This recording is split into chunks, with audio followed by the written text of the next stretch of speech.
अस्सलाम वालेकुम नाजरीन, स्मार्ट टीवी में खुश आमदीद। शुरू अल्लाह के नाम से जो तमाम जहानों का पालने वाला है।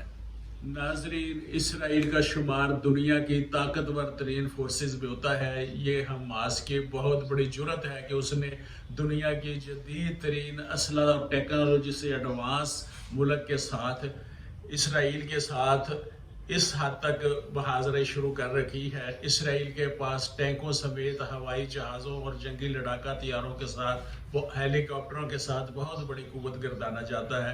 इसराइल के पास दो तरह की फौज है, एक हाजिर सर्विस फौज है जिसमें 1,69,000 अफराद शामिल हैं, जबकि दूसरी रिजर्व फोर्स है जिसमें 4,65,000 अफराद शामिल हैं। रिजर्व फोर्स को ज़रूरत पड़ने पर हंगामी बुनियादों पर तलब किया जाता है। इसराइल में हर मर्द और औरत के लिए फौजी ट्रेनिंग लाजमी है और वो लाजमी हासिल करते हैं। इसराइल के पास 500 आर्टिलरी और 64 से जायद मिसाइल और आयरन डोम शामिल है, 1500 टैंक, 354 जंगी जहाज, 142 हेलीकॉप्टर और 49 नेवी के बहरी जहाज हैं। इसके साथ साथ इसे अमेरिकी फौज की सरपरस्ती और सपोर्ट भी हासिल है। नेटो में शामिल ना होने के बावजूद इसराइल अमेरिका का सबसे बड़ा इत्तेहादी है और हम देखते हैं कि इसराइल मुखालफ हमास और हिजबुल्लाह के पास कितनी जंगी ताकत है। हमास के पास 30 से 40 हजार जंगजू हैं। इसके पास 250 किलोमीटर तक मार करने वाले 10,000 के करीब रॉकेट्स हैं। जमीन से जमीन पर मार करने वाले बाज मिसाइल 500 किलोग्राम वजनी बम ले जाने की सलाहियत रखते हैं। समंदर में छापामार कार्रवाइयों के लिए उनके पास 400 के करीब नेवल कमांडो और ड्रोन की सलाहियत भी मौजूद है। एंटी टैंक मिसाइल सिस्टम रूसी और ईरानी साख्त का मौजूद है। हमास के पास हमास को 500 किलोमीटर लंबी जेर जमीन सुरंगों की वजह से इसराइली फौज पर एडवांटेज हासिल है। गजा में दो बड़ी तंजीमें, दूसरी बड़ी तंजीम जो है वो इस्लामिक जिहाद है जिसके विंग में 1,000 तादाद उनके कमांडोज की हर मुख्तलिफ रेंज के 8,000 रॉकेट से लेस हैं और उनके जंगजुओं की तादाद, हिजबुल्लाह जो है उसके जंगजुओं की तादाद 1 लाख के करीब है और उनके पास भी ड्रोन मौजूद हैं। पिछले कुछ सालों से इसराइल ने जर्मनी और अमेरिका से हथियार इंपोर्ट किए हैं।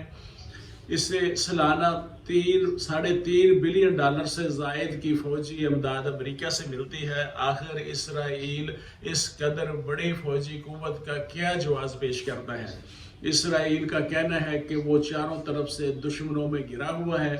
इस वक्त वो ईरान को सबसे बड़ा दुश्मन समझता है क्योंकि ईरान इसराइल मुखालफ तंजीमों हमास और हिजबुल्लाह वगैरह की मदद करता है।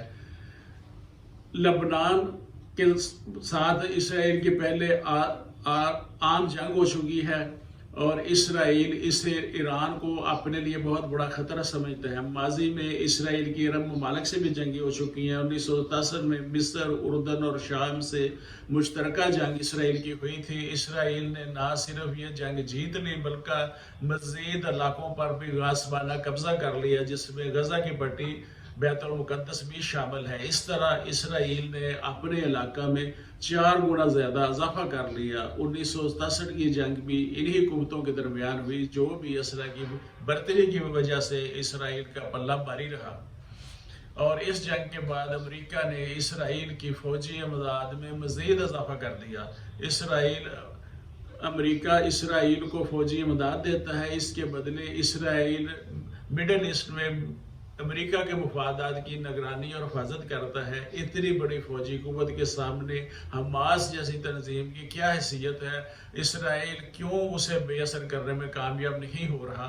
हर कौम को, हर मुल्क को अपने दिफा का हक हासिल है। इसके लिए जदीद टेक्नोलॉजी और फौजी तरबियत अहमियत की हमल है। इसराइल बड़ी ताकत से ही, लेकिन इसे जंगी जराइम में मुलव्वस नहीं होना चाहिए। इंसानी बुनियादी हकूक की खिलाफ वर्जी नहीं करनी चाहिए और हसपताल पर बमबारी करके इसराइल ने वहशियाना इक़दाम किया है। मासूम बच्चों, औरतों और जख्मियों पर वार करना किसी भी ह्यूमन चार्टर में जायज़ नहीं, और हमास अपनी मामूली फौजी ताकत के साथ अपने से 1000 गुना बड़ी ताकत से सीना सफर है। इंसानी बुनियादी हकूक की आलमी तंजीमों को आगे बढ़ना चाहिए और इसराइल को इंसानी बुनियादी हकूक याद करवाने चाहिए, जिसका दरस वो तंजीमें दिन रात देती हैं। क्या ये तमाम पाबंदियाँ, ये तमाम दरस सिर्फ कमज़ोर लोगों के लिए हैं? क्या इंसानी आलमी हकूक की तंजीमें मुसलमानों के कोई हकूक नहीं समझती? और अमेरिका का इसराइल के साथ खड़ा होना, इसे मुकम्मल जंगी इमदाद देना, यूँ लगता है कि हमास का मुकाबला अमेरिका से है और बेसरो समानी के आलम में ये चंद लोग सुपर पावर से खूब रंगीन रहे हैं और उससे मुकाबला कर रहे हैं। मैं मोहम्मद अमीन, एडवोकेट समात टीवी।